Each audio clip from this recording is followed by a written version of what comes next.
Olá a todos, aqui é o Showtime 112. Quando Israel declarou independência em maio de 1948, já existia um núcleo do que seria a futura Força Aérea.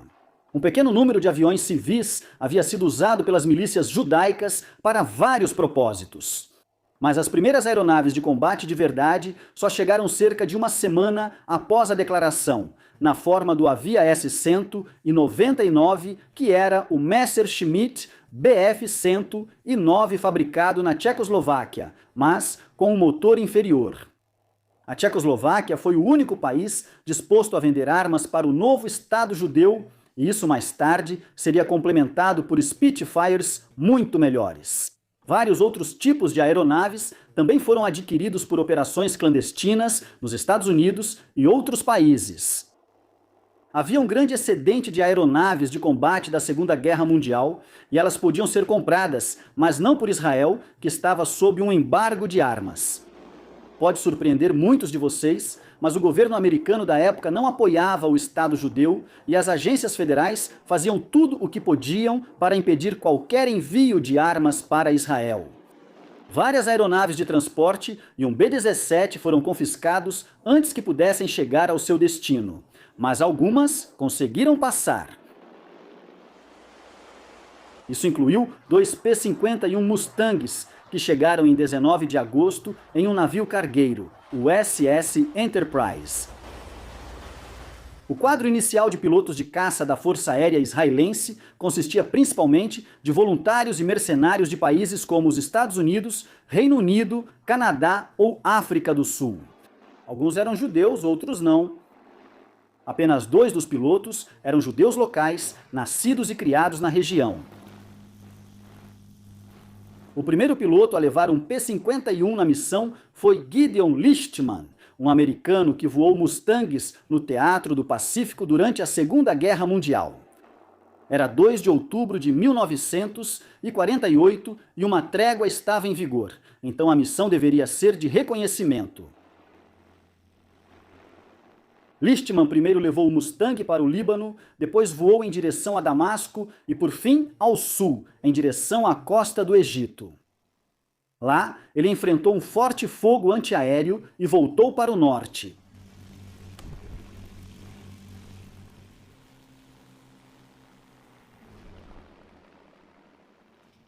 Em seguida, ele avistou um caça sobre o deserto. Parecia um Sea Fury, que o Egito não deveria ter, mas ele ainda tinha certeza de que não era um avião israelense. Quando Lichtman se aproximou, o caça inimigo virou e a luta começou.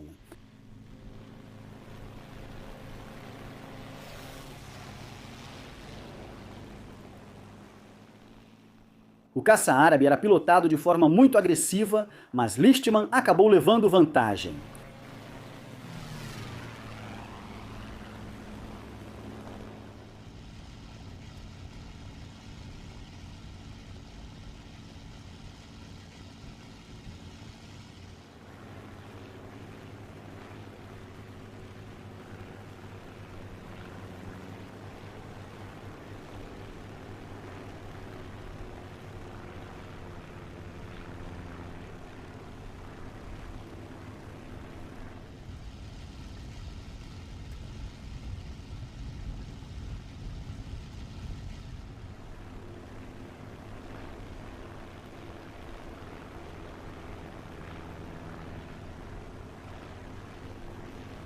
Ele mirou e apertou o gatilho, mas nada aconteceu.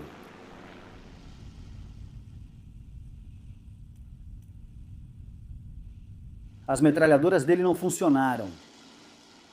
Lichtman permaneceu atrás do Fury até poder seguir com segurança para o campo de aviação em Herzliya.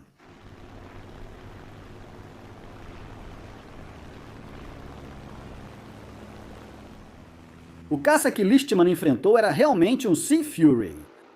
Um exemplar foi levado ao Egito por um piloto de testes da Hawker para demonstrá-lo à Força Aérea Egípcia. Eles gostaram tanto que o confiscaram e mandaram o piloto de volta para casa. O piloto egípcio que voou o Sea Fury e lutou contra. Acredita-se que o Mustang de Lichtman tenha sido pilotado pelo líder de esquadrão Abu Zaid, um dos pilotos de caça árabes mais habilidosos da guerra.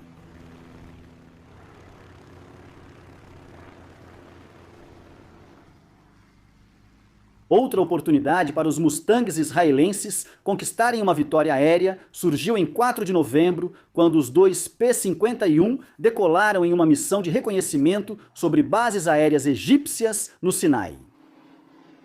Os dois pilotos israelenses eram Boris Senior e Rudi Algarten.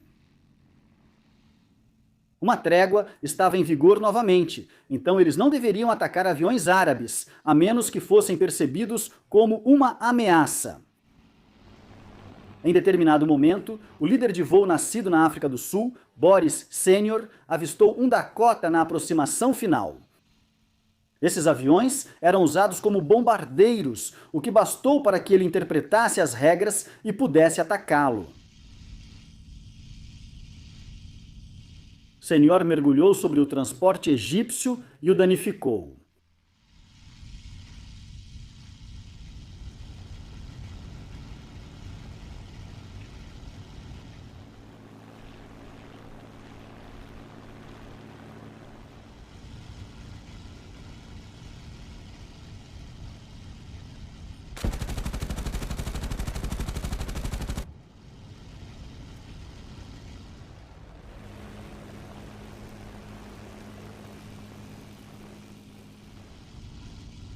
Momentos depois, Algarten causou ainda mais danos e o Dakota fez um pouso forçado.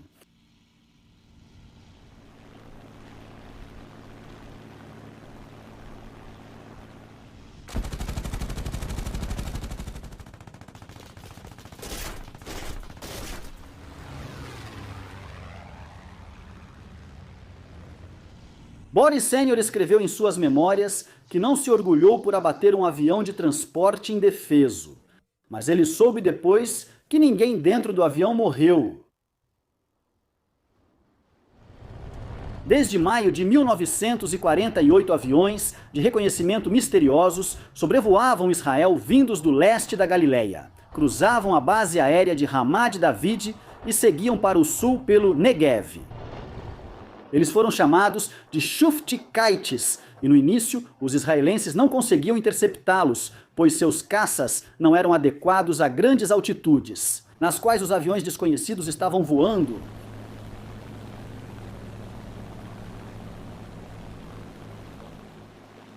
Com a chegada do Mustang, essa situação mudou.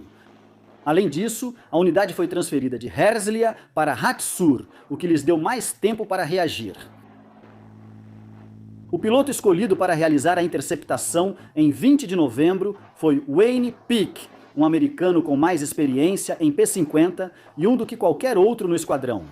Mesmo tendo realizado 100 missões de combate, ele nunca havia abatido um avião inimigo. Quando Peake chegou a 28 mil pés, a altitude estimada do alvo, ele teve dificuldade para avistá-lo. Guiado pelos observadores em terra, ele acabou percebendo que o alvo estava abaixo dele. Quando Peake avistou a silhueta, sua visão ficou turva, porque o sistema de oxigênio não funcionava direito. Mesmo assim, ele se aproximou e disparou uma rajada curta.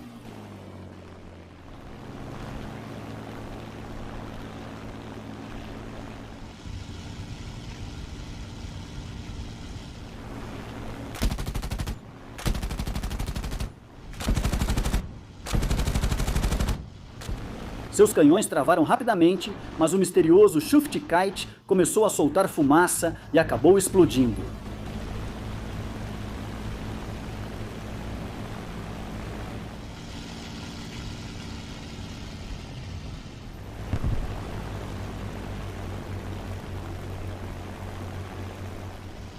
Peake relatou que sua vítima era uma aeronave de 4 motores, provavelmente um Halifax. Mas os destroços recuperados encontrados flutuando no mar indicaram que era um mosquito.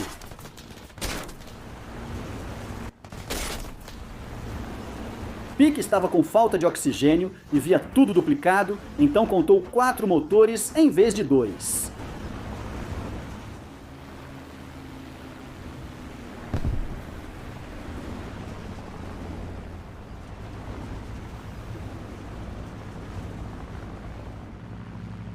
Só em janeiro de 1949 foi revelado que os britânicos estavam enviando regularmente seus mosquitos para missões de reconhecimento sobre Israel.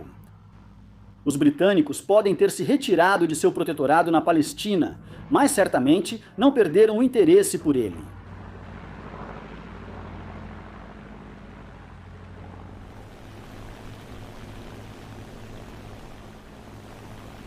Em 5 de janeiro de 1949, uma iniciativa de armistício foi lançada pelo Egito e apoiada pelos Estados Unidos e pela Grã-Bretanha. As hostilidades deveriam terminar às 14 horas do dia 7. Israel aceitou os termos, mas ainda havia muitos combates até o prazo final. 2 Mustangs pilotados por Boris Sr. e Jack Doyle patrulhavam as linhas de frente no Sinai após terem escoltado bombardeiros. Os Spitfires israelenses haviam lutado e abatido 3 Spitfires britânicos mais cedo naquele dia, e agora Sênior avistou 6 caças que pareciam Spitfires. Ele tinha certeza de que não eram israelenses, já que os israelenses nunca voavam tantos juntos.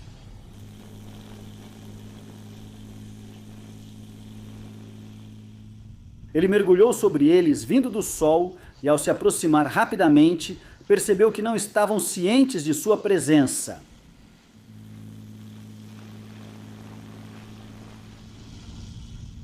Ele disparou várias rajadas no último da formação e puxou à esquerda, fazendo uma curva ascendente.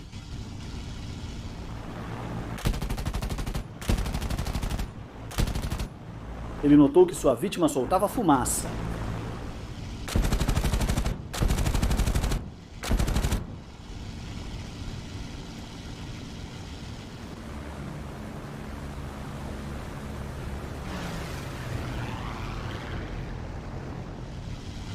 O outro avião parecia não perceber o ataque dele, provavelmente focado na coluna blindada israelense abaixo.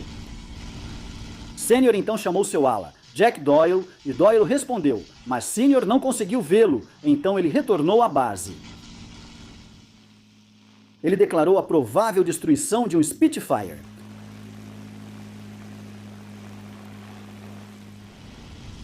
Doyle, no entanto, estava ocupado atacando outra aeronave inimiga. Ele conseguiu causar grandes danos a um deles e viu o avião soltando fumaça preta e marrom.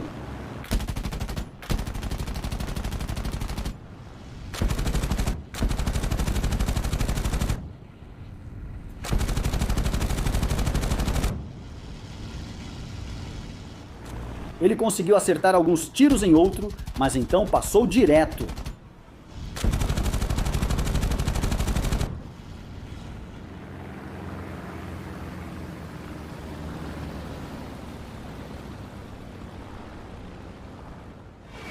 A aeronave acabou sendo identificada como um Mach MC-200 e 5 de fabricação italiana.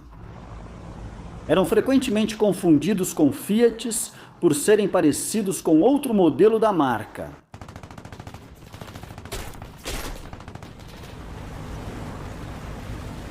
Embora nenhum deles tenha visto as vítimas caírem, Sênior e Doyle receberam crédito por uma vitória cada. 2 horas antes do cessar-fogo,